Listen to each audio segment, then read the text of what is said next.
I'm finally back from my mental purgatory and return to Fortnite season reviews. And this one right here, it's pretty good.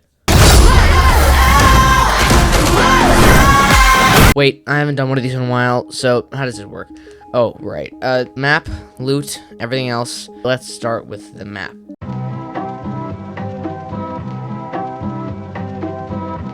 Coming right off the most overrated map of all time, which still wasn't bad, I'm just saying. But this, come at me, is better than the Chapter 2 map.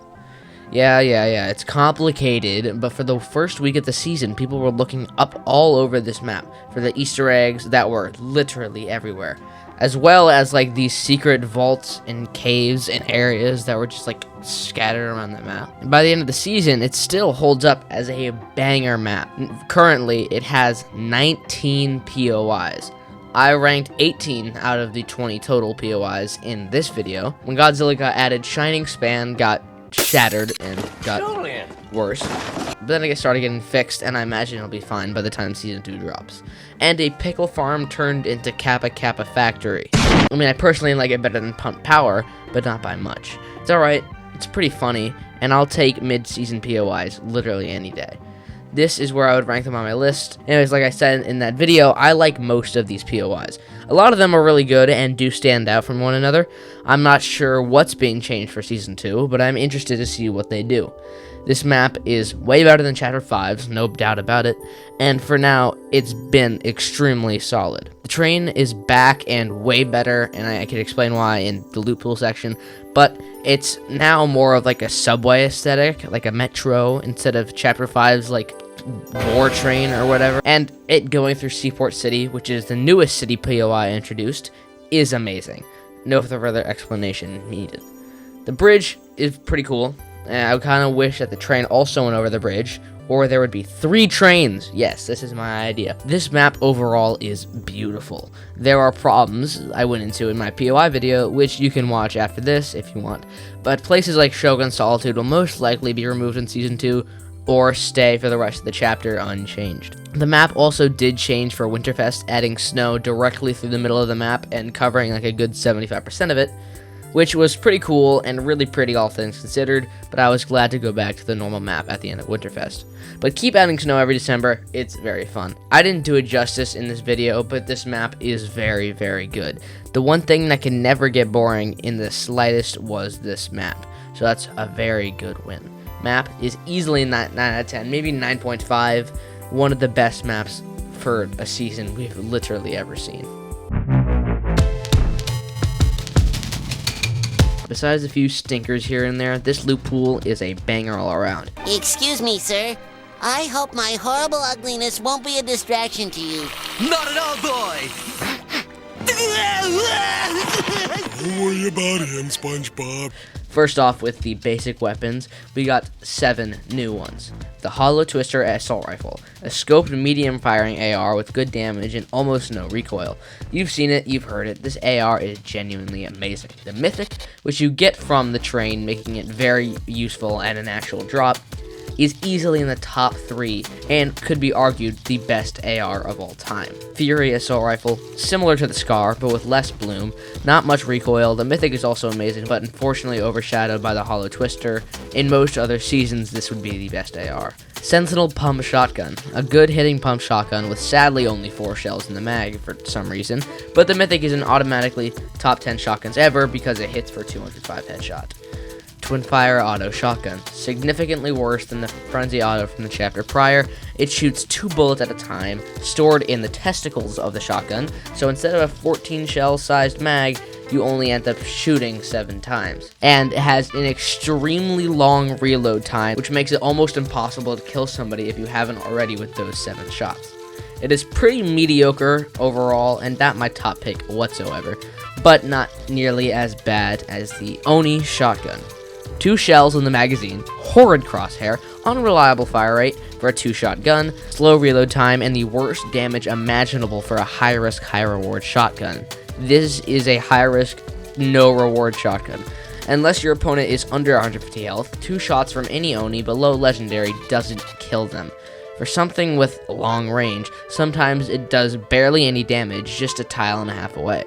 Plus, the Mythic Oni shotgun's max body shot is 99, meaning not only one shot can't kill a player at full whites, but can't even two-shot somebody. And don't get me started with zero build, the mode where the shotgun would excel like the most, like the Ranger, but it tickles people with overshield. One of the worst shotguns of all time. Anyways, let's hurry through this. The SMG, Surge Fire SMG, a 40-round magazine that increases accuracy and fire rate as you shoot, great for putting pressure on people. And the Veiled Precision SMG. Smaller mag, but almost zero recoil with a suppressor and overall crazy accuracy. Both of these SMGs are very good, as well as their mythics. Besides the shotgun department having only one good option, the new weapons are across the board very solid. As for other weapons, the Ranger AR was added, and the Mythic version is pretty good. I have a weird relationship with the Ranger. I defend it, but it also does suck quite a bit. Something that a bunch of people were concerned about going into this chapter was hitscan. People were analyzing the gameplay trailers to figure out if hitscan was back or not, and if bullet drop was staying forever. But the night before, Fortnite announced that finally hitscan is back. And you know what the best part about it is? Everything. Literally it's so much better in every way, but it allows for older weapons to be added back. The default pistol is now the suppressed pistol, the hunting rifle, Ranger AR railgun, and explosive repeater rifle were added through the duration of this season, as well as stuff like the kinetic blade and lock-on pistol, which don't have correlation with the return of hitscan, but still great inclusions from the past. On the topic of actual Japanese items, the Typhoon blade is an item I love, but has glaring issues that have been just tacked on. Yeah, I hit him for 119. Oh my god. I think Leo specifically addressed it the best. It was used more as mobility in the beginning because the kinetic blade was, but as people realized how good the melee was, it just became very annoying. Mobility was balanced, having durability and using your stamina, and the melee had intervals in which you could use it. Didn't do too much structure damage with the main swings, and was mostly preventable by building, but that doesn't mean it was a perfectly balanced item. An insane improvement over the Nitro Fist, don't get me wrong, but the Typhoon Blade definitely would have balanced out in the loot pool a little bit more if they didn't give the Kinetic Blade durability, making it finite, so the Typhoon Blade was always the better option. Fire one sucks ass in builds, I don't care about that one that much, but the Void one is incredible. Everyone said it, it's a literal Ender Pearl. Earth, wind, and water sprites are also such amazing additions that make the map feel alive. Please don't remove them for Season 2. Just keep them. I don't care if this is a GTA themed season, we can have these cute-ass sprites just walking around. Please don't remove them. Also, finally, medallions. They changed these a bit to where the one that you can get early game sucks ass, and the good one is specifically an end game item, making it so having a medallion isn't an easy game winner, as well as it being very challenging to get, like the Godzilla medallion. Like, all three of the boss fights needed to get these medallions are so difficult. Like, they could have at least toned it down just a little bit, right? He killed me. Ah! Holy shit! Damn! Well, he's about to die too. Alright, now for the butt end of the video. Collabs this season were peak. Not this. This. Godzilla was a super fun event that would happen. Honestly, some of the most fun I've had playing Fortnite in a long time. Never got a chance to actually play as him, or get the medallion, or the burst quad launcher, but the medallion was just Sir versus medallion again, and he dropped little shards that you could pick up and use as dashes. And the skin is pretty much the new Peter Griffin. The battle pass was pretty good overall.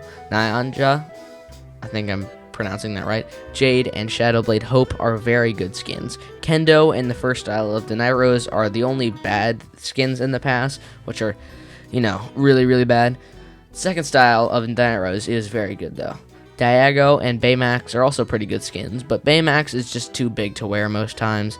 Good battle pass overall with very little stinkers, and the collabs all match the theme of the season perfectly. In this aspect, they really cooked. Finally, I just have to talk to you, or the community overall. I hate it.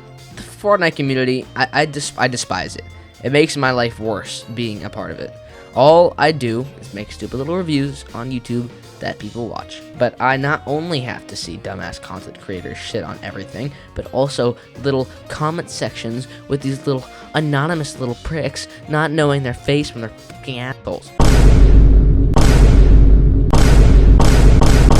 Okay, I might be getting a little too heated with this. Sure, part of the season was boring. They made some not ideal decisions with the loots and all that stuff, but this wasn't a bad season by a long shot. And it's different to Wrecked. I enjoyed Wrecked, but it is understandable why people hated it. It does get a bit too much hate, but I already reviewed that season. You can watch it in this video, even though the season ended 6 months ago. This season cannot be bad in my mind. Like, I can't figure out something that makes it a bad season. There's stuff that's bad in it, but that doesn't make it a bad season.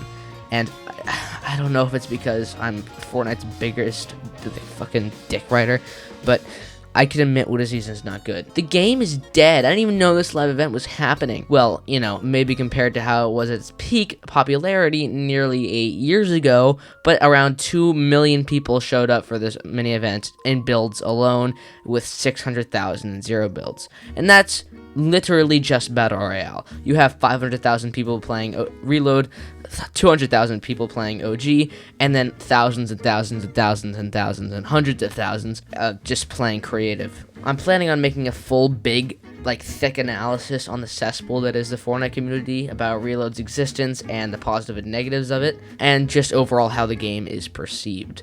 But anyways, this season was amazing. Easily the best season since OG, honestly, and could be the best season I've personally ever played, but I also did start in Chapter 4 Season 2.